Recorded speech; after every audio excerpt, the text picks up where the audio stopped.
Saludos en Cristo y María. Bueno, en este video intentaré abordar el tema de la FSSPX, o mejor conocida como la Fraternidad Sacerdotal de San Pío X.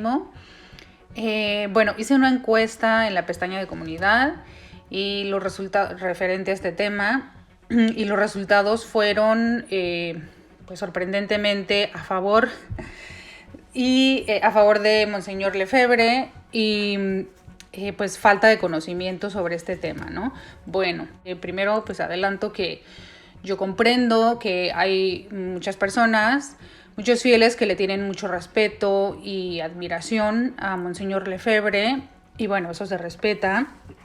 En algunas de las publicaciones que he hecho, no es mi intención juzgar o criticar a Monseñor Lefebvre.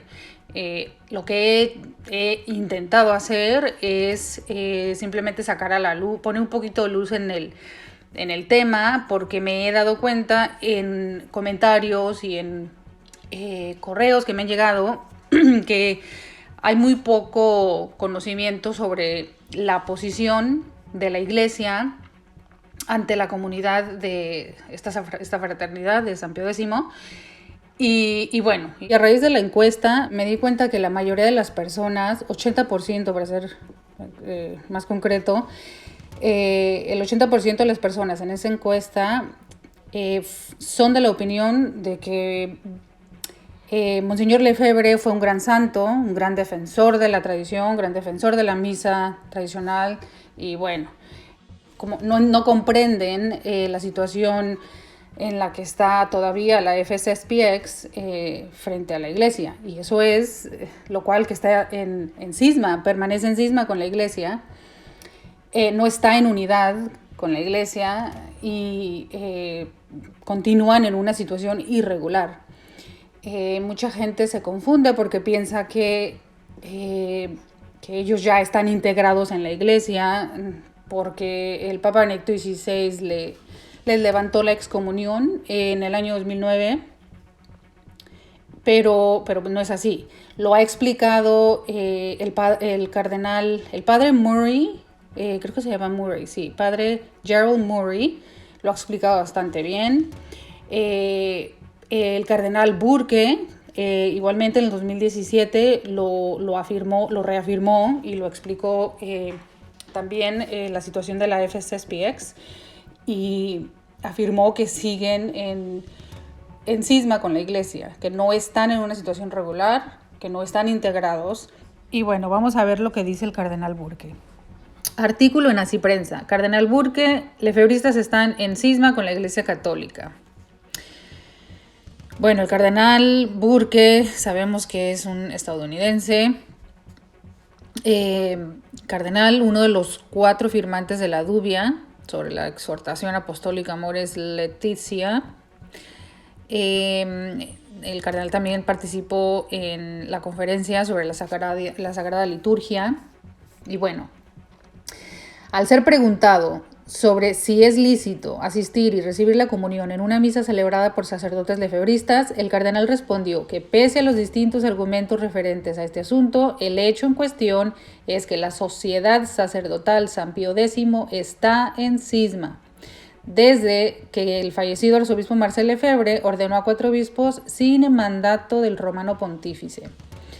Y por eso no es legítimo asistir a misa o recibir los sacramentos en la Iglesia que esté bajo la dirección de la Sociedad Sacerdotal San Pío X, precisó el cardenal. Luego comentó que la decisión de Benedicto XVI de levantar la excomunión que pesaba sobre los 4 obispos ordenados por Lefebvre sin mandato pontificio, precisó que ya no están excomulgados, tampoco están en comunión regular con la Iglesia Católica. La fraternidad de FSSPX fue fundada por Monseñor Lefebvre en los 70 en respuesta a lo que escribió como errores en la Iglesia tras el Concilio Vaticano. Vaticano II, así como muchos detestan el Concilio Vaticano II y le llaman conciliábulo y todo.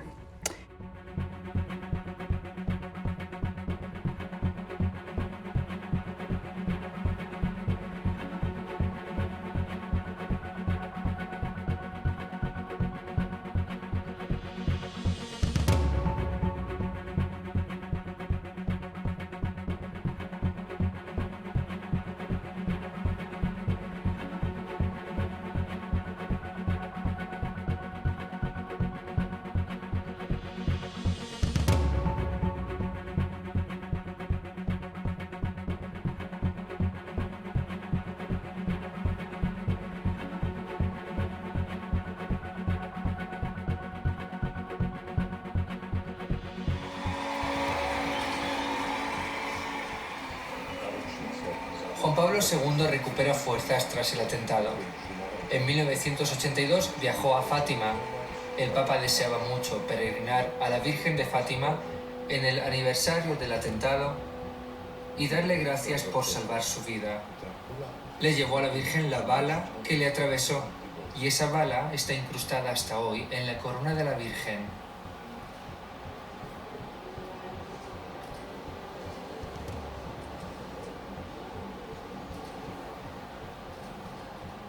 Durante su estancia en Fátima hubo un intento de atentado y además en el altar mismo.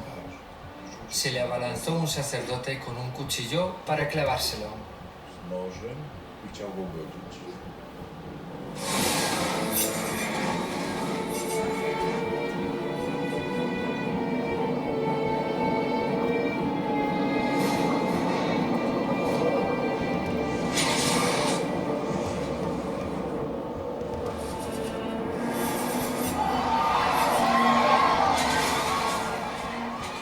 Hoy puedo hablar de ello porque entonces evitábamos hacerlo.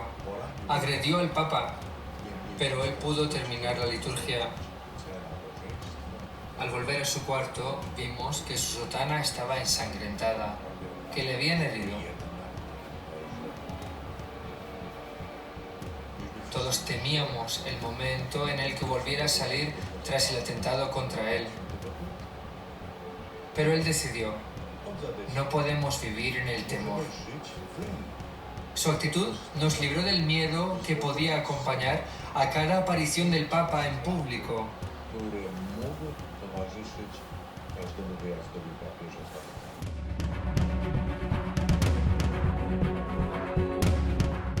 El decreto de excomunión de Juan Pablo II, creo que se habla de que los que se adhieran formalmente al movimiento de Lefebvre se hacen cismáticos. Eso por una parte. Por otra parte, Benedicto sí les levantó la excomunión a los 4 obispos que fueron consagrados por Lefebvre. Pero de todas maneras quedó claro que que eso era como una medida para buscar un acercamiento con ellos, como levantarles la excomunión a los llamados ortodoxos. O sea, eso es una medida para buscar un acercamiento, pero eso no hace desaparecer el problema de fondo que hay con ellos, ni con los ortodoxos ni con los lefebristas. Entonces, en el caso de los lefebristas, Benedicto dijo, de todas maneras, los problemas de fondo son doctrinales, porque ellos no aceptan el magisterio de la Iglesia en cuanto a los documentos del Concilio Vaticano II. Y es que poner en tela de juicio el magisterio de la Iglesia, de los papas, un concilio ecuménico, es poner en tela de juicio la autoridad misma del Papa y de los obispos que se reunieron en ese concilio. Además que Lefebvre todos los firmó, o sea, todos los firmó, y ya después, 1000 años después, fue que dijo que no, que la Roma apóstata y no sé cuántas, que los anticristos que están en Roma. Bueno, es que yo creo que el Concilio Vaticano II, la infiltración no fue solo con miras a la izquierda, sino también con miras a la extremista reacción de la derecha. Yo creo que la masonería tiene mano en las dos cosas, en el modernismo y en ese tradicionalismo lefebrista radical. Entonces Benedicto le levantó la excomunión a estos 4 obispos, cosa que causó mucho revuelo, que porque uno de ellos había disque negado el holocausto judío, entonces que como ya Benedicto le levanta la excomunión a ese, entonces ya se le armó la gorda también al pobre Benedicto por eso, y bueno, pero él le levantó la excomunión a los 4, pero dejando claro que había problemas doctrinales de fondo y que esta gente, estos ministros de esta fraternidad sacerdotal, tenían una situación irregular en la Iglesia, que no tenían una regularidad canónica en cuanto al ejercicio, pues, de su ministerio. Bueno, Bergoglio, mira cómo esto demuestra que la izquierda y la extrema derecha se dan la mano en la Iglesia y que son los mismos masones infiltrados con apariencia distinta. Bergoglio, en la bula esta que convocó el falso año de la falsa misericordia, les concedió la facultad de confesar válida y lícitamente a esta gente. Y aquí nuevamente hay que aclarar un montón de cosas, porque mira, en todas estas crisis hay un montón de conceptos que no se entienden. La jerarquía en la Iglesia es los sacramentos. Toda autoridad jerárquica en la Iglesia deriva de los sacramentos y concretamente del sacramento del orden, que obviamente presupone el bautismo, la confirmación, bueno. Por el sacramento del orden, quien lo recibe se hace capaz ontológicamente, o sea, en su ser, de gobernar al pueblo de Dios, es decir, gobernarlo jurídicamente, disciplina, derecho, etcétera, mandatos, todo esto, juicios, en fin, aunque con diferentes competencias. También se hace capaz de santificar al pueblo de Dios, celebrar los sacramentos, la liturgia, etcétera, etcétera, y los sacramentales y todo eso, y se hace capaz de enseñar con autoridad, ¿cierto? Son como los tres munus que se le concede a quien recibe el sacramento del orden. Eso es una fuente sacramental, o sea, que viene del mismo Dios.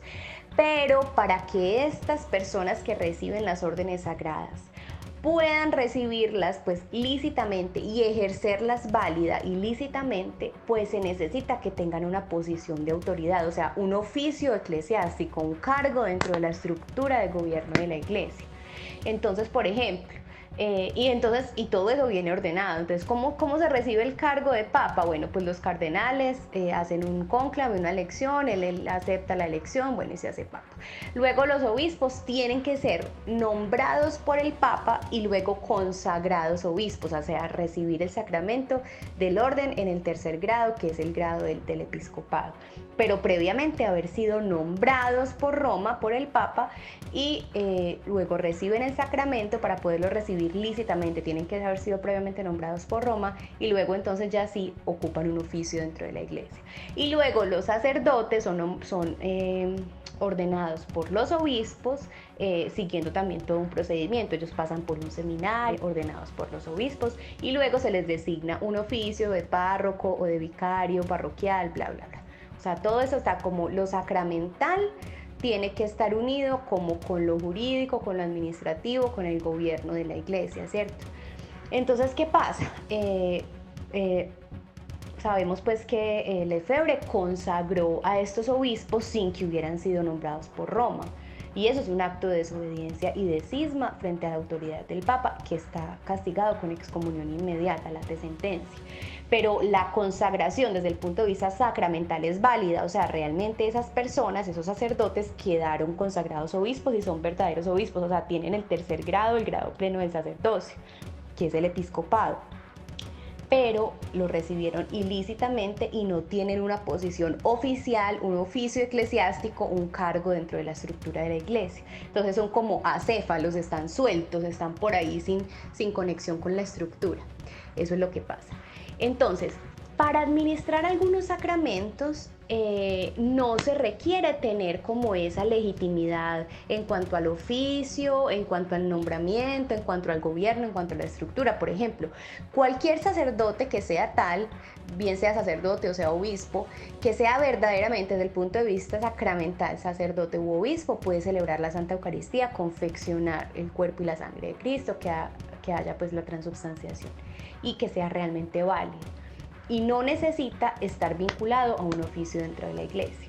Pero hay otros sacramentos que sí, para que sean válidos, no solo lícitos, sino válidos, necesitan que el ministro que los celebra tenga un oficio dentro de la iglesia. Entonces, por ejemplo, la confesión no se celebra válidamente o no absuelve válidamente un sacerdote que no tenga facultad para confesar.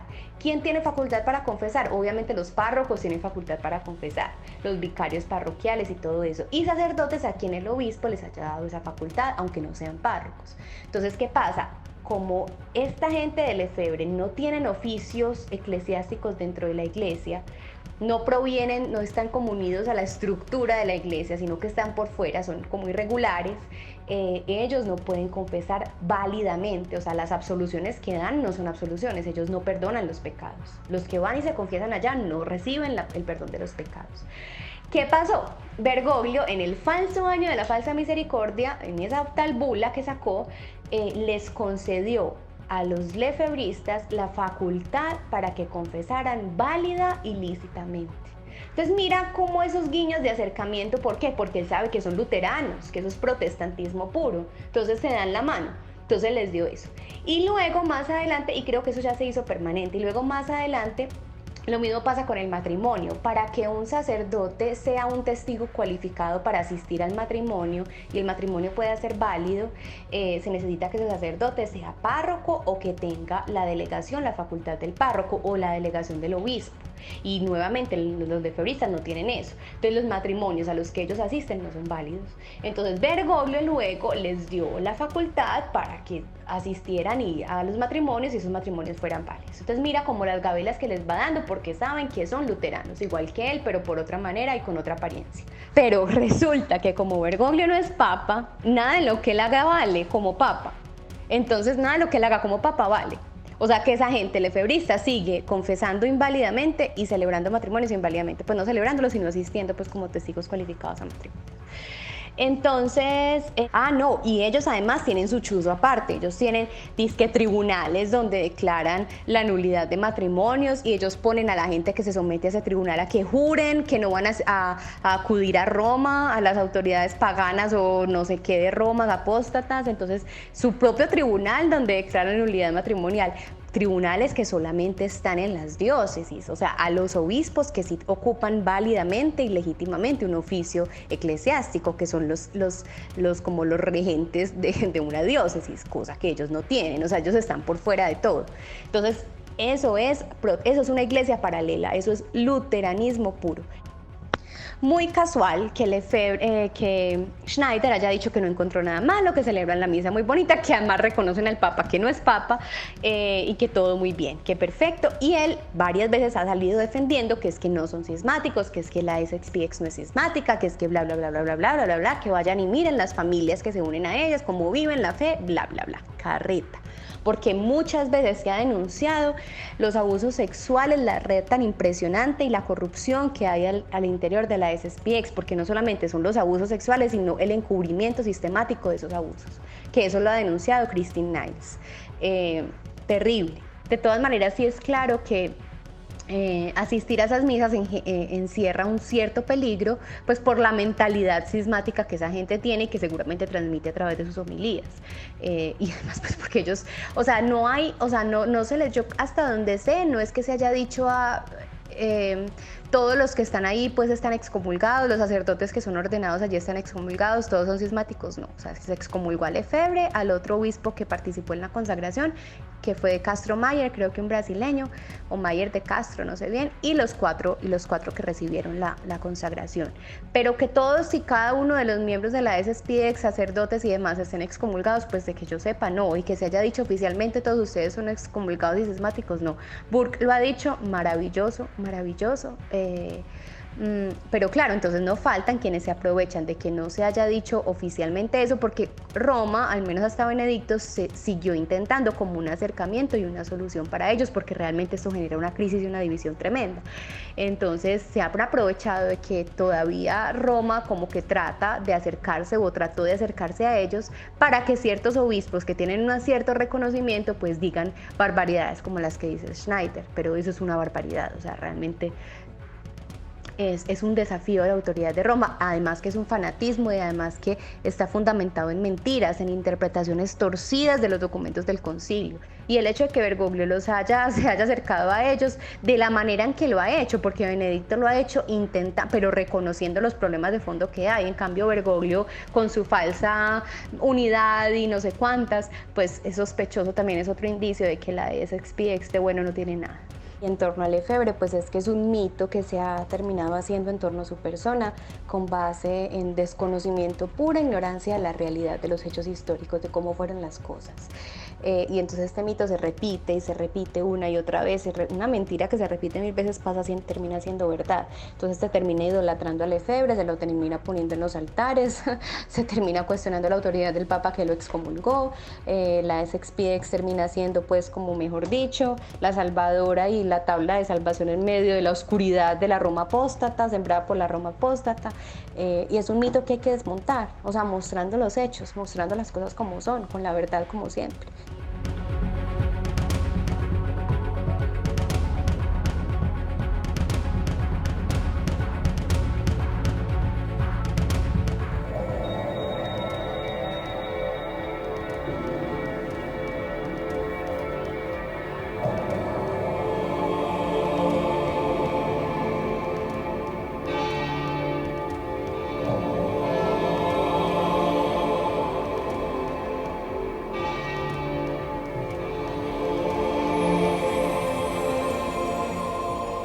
quiero describir a la Iglesia, mi Iglesia, la que nace conmigo, pero no muere cuando me voy, con la que no muero, porque siempre me supera. La Iglesia, que es la base de mi existencia y su culmen, la que me enraiza con el pasado y con el futuro, y que es el sacramento de mi existencia en Dios Padre.